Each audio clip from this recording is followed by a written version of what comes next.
Program Pengalaman Awal di Sekolah atau PALS merupakan satu platform untuk kami, para pelajar bachelor yang mengambil jurusan pendidikan untuk mendapatkan pendedahan awal terhadap situasi dan realiti sebenar kehidupan sebagai seorang guru.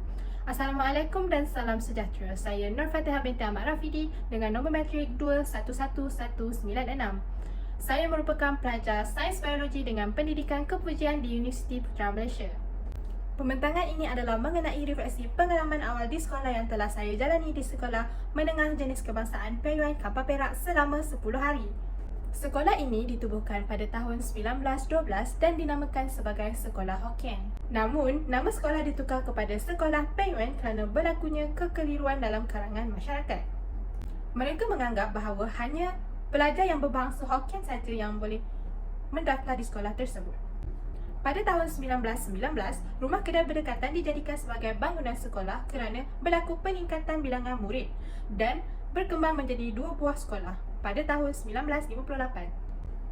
Pada tahun 1962, sekolah ini berkembang menjadi 3 buah sekolah iaitu Sekolah Rendah Jenis Kebangsaan PYUAN, Sekolah Menengah Jenis Kebangsaan PYUAN dan Sekolah Menengah Persendirian PYUAN. Pada awalnya terdiri daripada 10 orang murid dan kini bertambah seramai 1,175 orang murid dan 84 orang guru.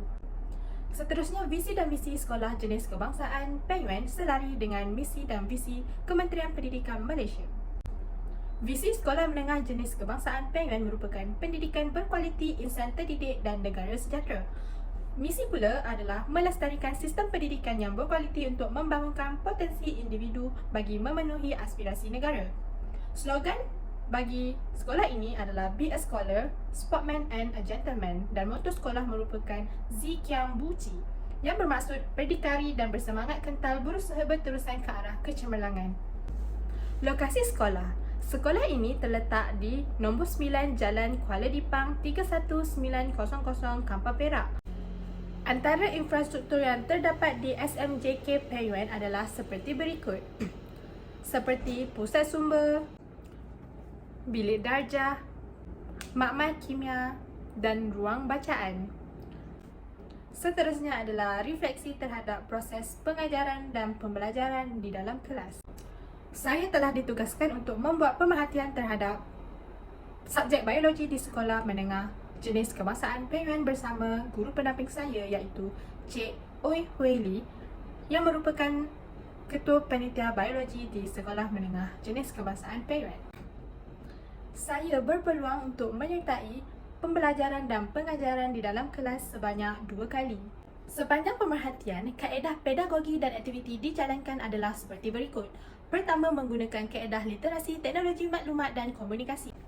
Sebagai contoh, teknologi maklumat yang digunakan adalah seperti aplikasi YouTube kepada para pelajar.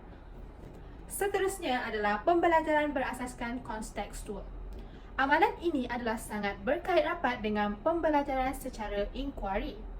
Hal ini kerana pembelajaran berasaskan kontekstual ini membolehkan para pelajar bukan sahaja bergantung semata-mata pada teori di dalam buku teks, namun dapat memahami sesuatu ilmu dengan situasi sebenar dalam kehidupan seharian. Dan yang terakhir adalah pembelajaran secara mastery.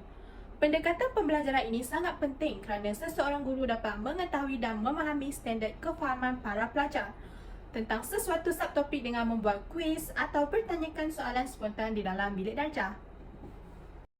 Antara kekuatan yang saya dapat lihat semasa berada di dalam bilik darjah adalah guru pendamping saya menggunakan alat bantu mengajar ABM dan bahan bantu mengajar BBM bagi melancarkan sesi pembelajaran pada hari tersebut.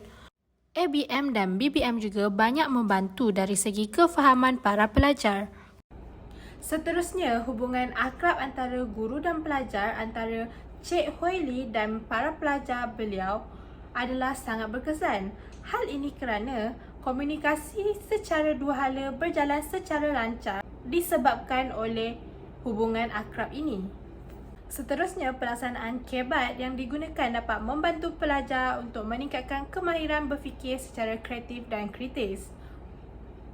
Akhir sekali, merupakan penyediaan RPH membantu guru menyampaikan ilmu dengan jelas dan berkesan. Seterusnya, saya dapat perhatikan beberapa kelemahan yang berlaku semasa dalam proses PDP di dalam bilik darjah. Antaranya adalah kedudukan meja yang kurang sesuai di dalam kelas, kerana terdapat segelintir pelajar yang membelakangi guru dan menyebabkan mereka kurang fokus masa di dalam kelas. Seterusnya adalah pelajar terlalu pasif ketika guru menjalankan PDP di dalam bilik darjah dan kurang memberi respon kepada guru. Selain itu, program ini juga memberi saya persediaan diri sebagai bakal guru, iaitu saya lebih bersedia untuk menempuh cabaran sebagai warga pendidik. Selain itu, saya juga dapat menyesuaikan diri dengan kecanggihan teknologi dengan mempelbagaikan kaedah ABM dan BBM. Selain itu, saya juga dapat menekankan kaedah pedagagi yang efektif dan sesuai dalam bilik darjah. Terakhir sekali, saya dapat merangka RPH dengan teliti sebelum mengajar agar sesi PDP dalam kelas dapat berjalan dengan lancar. Maka saya akan menekankan pedagagi yang sesuai ketika digelar bakal guru nanti. Seterusnya adalah refleksi terhadap aktiviti kokurikulum di sekolah menengah jenis kebangsaan Peng.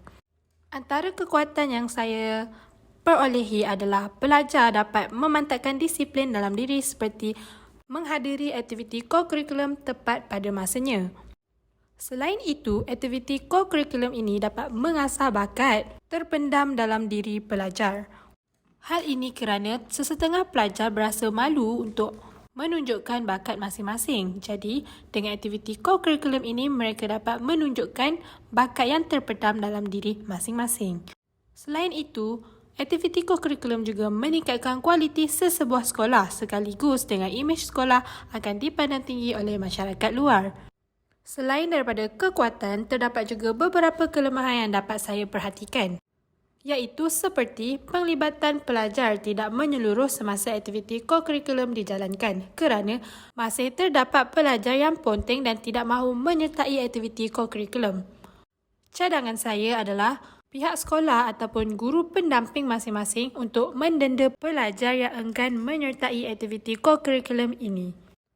Seterusnya, terdapat juga pelajar yang enggan memakai pakaian kokurikulum kerana mereka malas ataupun degil dan masih memakai pakaian seragam sekolah.